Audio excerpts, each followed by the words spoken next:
आज हम पढ़ते हैं क्लास 8th का दूसरा चैप्टर आदर्श मित्रता।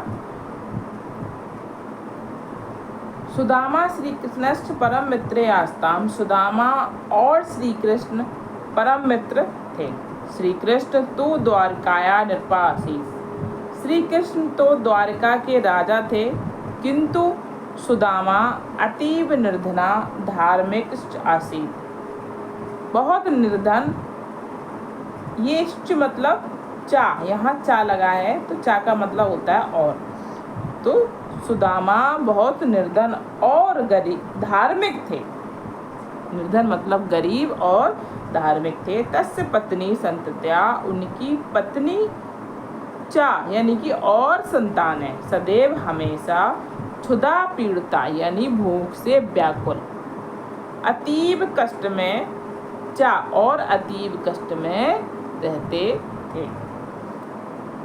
सुदामा श्री कृष्ण से परम भक्तासी। सुदामा श्री कृष्ण के परम भक्त थे। तस्य पत्नी अवदत, उनकी पत्नी बोली, तो मित्रम श्री कृष्णा तु द्वारकाधीशम अस्ति। तुम्हारे मित्र श्री कृष्ण तो द्वारकाधीश हैं। यदि त्वम तस्य समीपम गमिष्यति, यदि तुम उनके समीप जाओगे, तही सा वह अस्माकं हमारी किंचित सहायता अवश्यम करसति, थोड़ी सहायता अवश्य करेंगे। एवं कथित्वा स्वपति, यह कहकर वह स्वपति अपने पति श्री कृष्ण से समीपम गंतुम प्रार्थवती, श्री कृष्ण के समीप जाने की प्रार्थना कर। एवं स्वपत्नियां अटेन, और एवं उनके स्वपत्नी यानी अपनी पत्नी के हट से सुदामा द्वारका प्रति गंतुम मन अकरोत्। सुदामा द्वारका की ओर जाने के लिए मन बना किया। सा स्वभार्या, अपनी पत्नी, वह अपनी पत्नी श्री कृष्णाय किंचित उपहारम दातुम अकथयत्। उन्होंने अपनी पत्नी से श्री कृष्ण के लिए, कृष्णाय यानी लिए, कुछ उपहारम देने के लिए कहा। पत्युम पत्नी कथनेन, पत्नी ने कहा, सा शीघ्र में, वह शीघ्र ही पार्श्ववर्तना विप्रस्य गृहमर्पच, पड़ोस के ब्राह्मण के यहाँ गई तथा चतुर्मुष्टि परिमितानम तंडुलम चान्यत, वह 4 मुष्टि चावल ले आए। तान तांडुलान एकस्मिने वस्त्रे बधवा स्वपते अयच। तांडुलान चावल, और उसने चावल एक वस्त्र में बधवा बांध कर अपने पति को दिए। तान तांडुलान गृहीत्वा सुदामा श्री कृष्ण दृष्टुम द्वारका प्रति अचलत्। उन चावलों को लेकर सुदामा श्री कृष्ण दृष्टुम देख द्वारका की प्रति अचलत, द्वारका की ओर चले।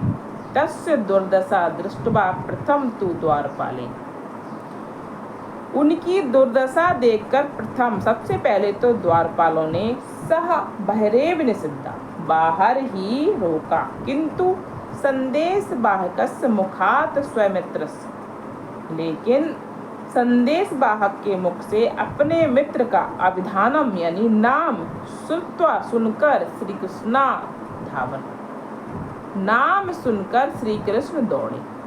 एव ही तत्रागच्छत्, वहां स्वमित्र अपने मित्र च बाहुभ्याम दृढ़म आलिंगितवान, अपने मित्र के भुजाओं को दृढ़ पकड़कर आलिंगितवान यानी गले लगाने।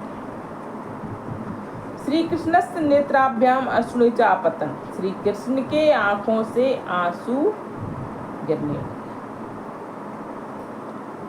श्री कृष्ण स्वयमेव स्वहस्तभ्याम स्वमित्रस्य पादो प्रक्षाल्यत।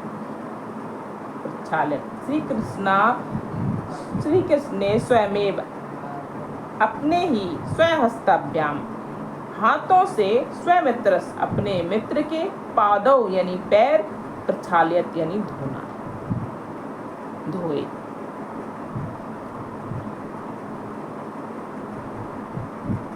स्नानम भोजनम च कृत्वा तौ वार्ताम अकुर्वता। स्नान और भोजन चार लगाए तो इसका अर्थ संस्कृत में यहाँ बीच में होता है, बाद में लिखता। स्नानम और भोजनम कर कर वो दोनों बातें अकुर्ताम बातें की। सहसेव अचानक ही श्री कृष्ण अपस्थित, श्री कृष्ण ने देखा यत कि सुदामा किंचित गोप्यते, कुछ छुपा रहे हैं। गोप्यत मतलब छुपाना। अतः सता तब में पृछत, इसीलिए उन्होंने पूछा मित्र कि वो पायनम आनीतम।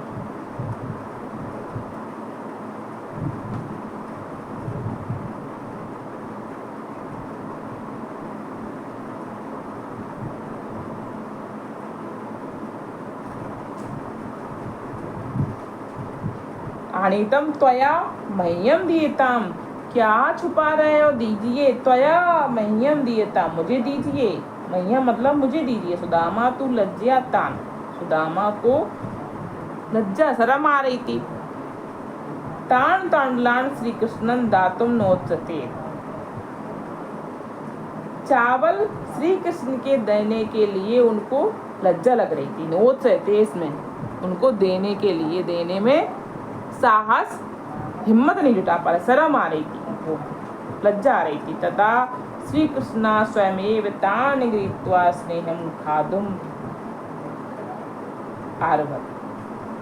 तथा लेकिन श्री कृष्ण स्वयं ही उन्होंने गृहीत्वा खींचकर स्नेह से लेकर खाने लगे।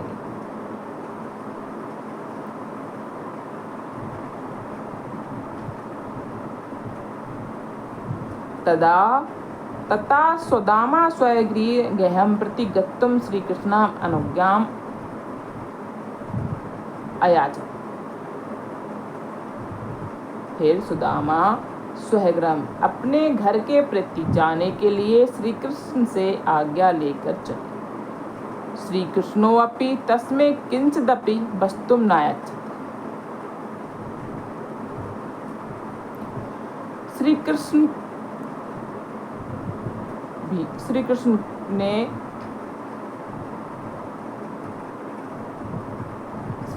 भी तस्मै किंचित उनको कुछ भी वस्तु नहीं दिए, वस्तुएं नहीं दिए। नायच्छत् मतलब नहीं दिए।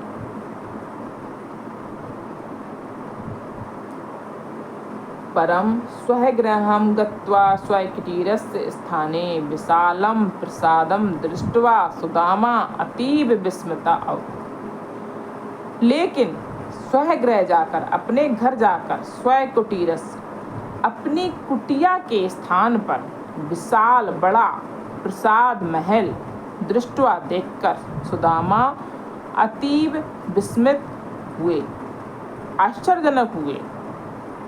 अलंकारे शोभने वस्त्रश्च सुसज्जितां स्वपत्नी बालकान् च दृष्ट्वा स अजीन्य। अलंकार यानी कि आभूषणों से सुशोभित, आभूषण और वस्त्रों से सुशोभित स्वपत्नी अपनी पत्नी और बालकों को देखकर वह जान गए, अजीनत मतलब जान गए, यत की आदर्श मित्रम सर्वदेव मित्रस्य हिताय एवं कार्यम करोति। आदर्श मित्र ही हमेशा सर्वदेव यानी हमेशा ही मित्र के हित के लिए ही एवं मतलब ही कार्य करते हैं। जो आदर्श मित्र होते हैं वो करते हैं, जताते नहीं हैं।